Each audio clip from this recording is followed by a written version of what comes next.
गुरुर्ब्रह्मा गुरुर्विष्णू गुरुर्देवो महेश्वरा गुरुर साक्षात परब्रह्म तस्मै श्री गुरुवे नमः.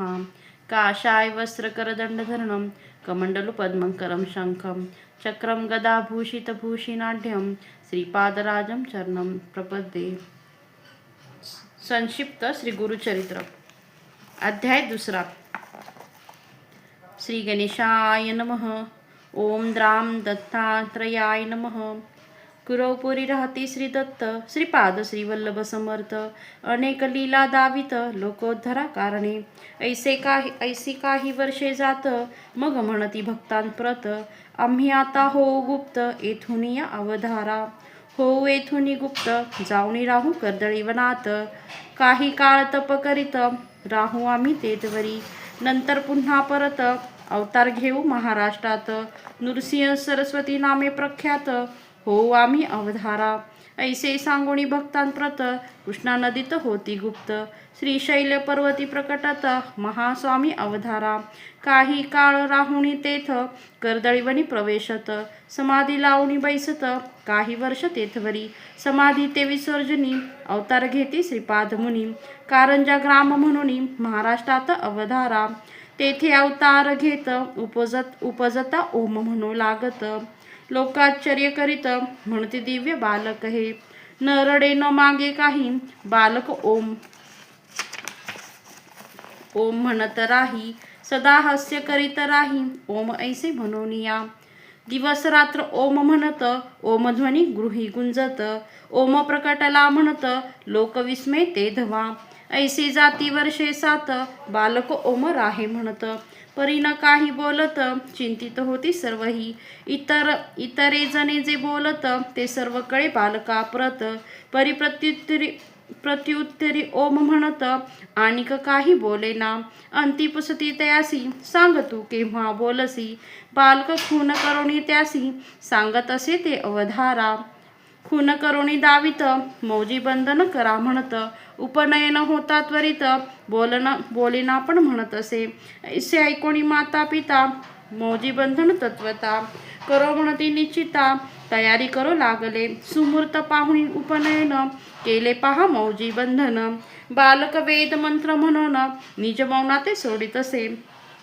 सर्व आश्चर्य वाटत बालक पहा वर्षे 7. वेदमंत्र म्हणू लागत अवतार म्हणती दत्ताचा. तव नृसिंह सरस्वती म्हणती सर्व लोकांप्रती. आम्ही संन्यासी असोयती गृह न राहू निश्चये.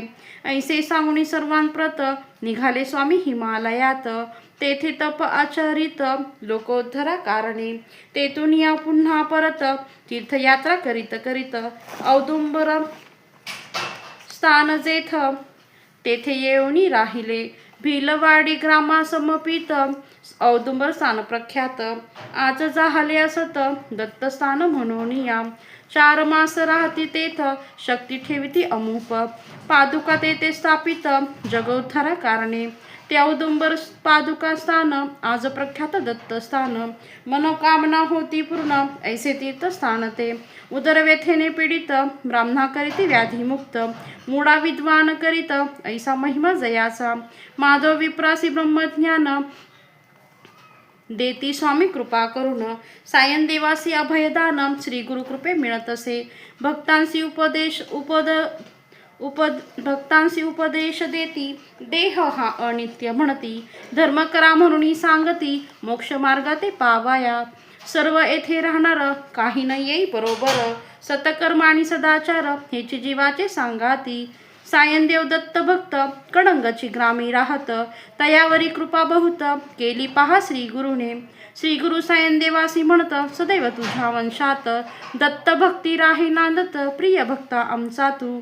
सायनदेव महाभक्त त्यासी स्वामी सांगत आम्हा तुमचे गावा समर्पित भविष्यकाळी वास करू. सायनदेवाचे वंशात महाभक्त जन्मा येत. नाम सरस्वती असत त्या महाभक्ताचे. दत्तकृपा व्हावी प्राप्त म्हणून जाई अरण्यात. तेथे भेटती महासिद्ध शिष्य पहा श्री गुरुचे. सरस्वतीसी म्हणती सिद्ध तू लिही श्री गुरु चरित्र. श्री गुरु कथा त्यासी सांगत महासिद्ध ते अवधारा. श्री गुरूंच्या दिव्य कथा महासिद्धांनी लिहिल्या होत्या. घेऊन हाती त्या ग्रंथा चरित्र लिखाण आरंभिले. सरस्वती नामे तो भक्त पिता गंगाधर असत. सरस्वती गंगाधर नामधारक लिही चरित्र श्री गुरुचे.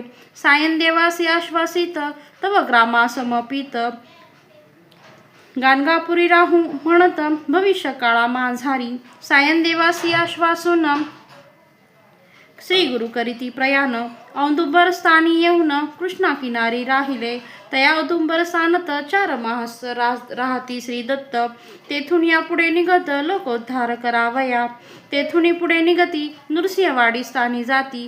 12 वर्षे ते राहती तप करीती ते देखा. श्री गुरुचरित्र संक्षिप्त दत्त लीला येथे पाहत. श्री नृसिंह सरस्वती स्वामी समर्थ औदुंबरी राहिले. अध्याय 2. श्री दत्तात्रय चरणार्पणमस्तु. शोभवतु श्रीरस्तु.